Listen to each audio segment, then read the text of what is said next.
Welcoming back in Woj, Jalen, and Jay Will. And Woj, when you think about these two superstars, I immediately think about the Woj pod and all that's gone into discovering the Giannis draft. What's your reaction to what they've been able to do so far this season? Well, it's really remarkable to think, Maria, back to that 2013 draft night. Giannis's agent, Alex Saratsas, was trying to get him to number 16 to Atlanta. He was very worried, though, about Dallas at 13 because Donnie Nelson, their GM, loved Giannis. In fact, in the draft room that night, Mike Procopio, who was a front office slash coach at the time, said to me, that Donnie wanted to draft him, told those in the draft room, he reminds me of a young Dr. J. But the Mavs were headed into free agency. They wanted to get Dwight Howard in that summer, and so they needed cap space. They traded the pick. And obviously, Milwaukee took Giannis Antetokounmpo with the 15th pick in that draft. Later on, obviously, Donnie Nelson, he will be remembered, though, for drafting Luka Doncic.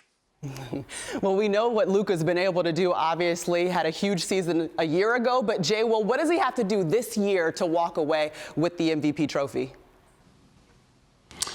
You know, barring injury from last year, you know what I mean? Like, he was right there. He was right there. And look, Giannis, I think it would be hard for Giannis to surpass what he did last year. I just think statistically he was exponentially better than what he was the year before. And I think the one thing that kind of lingers over Giannis is the fact that he has not won a chip yet. I know this is a regular season award, but it feels a little bit awkward not to bring some kind of feeling into it, knowing that Giannis hasn't accomplished the ultimate goal yet. Maria, my eye is set on LeBron James. Year 17 in the league. At 36 years old, has the Lakers off to the best record in the league at 10-3, undefeated on the road, and the fact that he's averaging 24, 8, and 7.5 at this juncture of his career and hasn't taken his foot off the gas, still wanting to prove he's the best player in the world, I think it speaks volumes about how LeBron is going to attack this season on the way.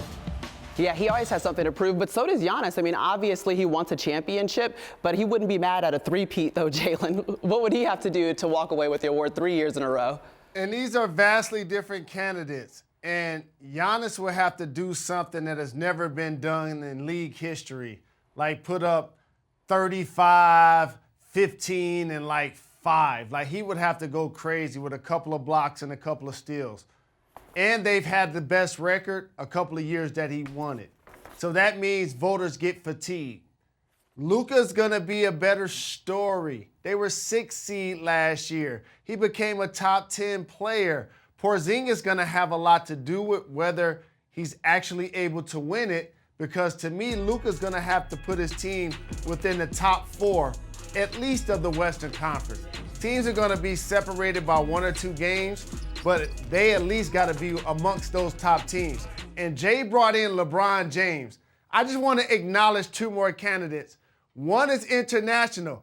Can the Joker get some love, Maria? You're giving him love right now. Yeah. In assists, spinning baseline, Woj dunking backwards. He's balling for the Nuggets. And I got a dark horse for you. Kevin Durant. Didn't they just add James Harden to go with Kyrie Irving? Isn't he coming back from an Achilles injury? We love a great story. And now we got something to watch on League Pass every night Eastern Standard Time. So don't sleep on the Slim Reaper in this conversation. Thanks for watching ESPN on YouTube. For live streaming, sports, and premium content, subscribe to ESPN+.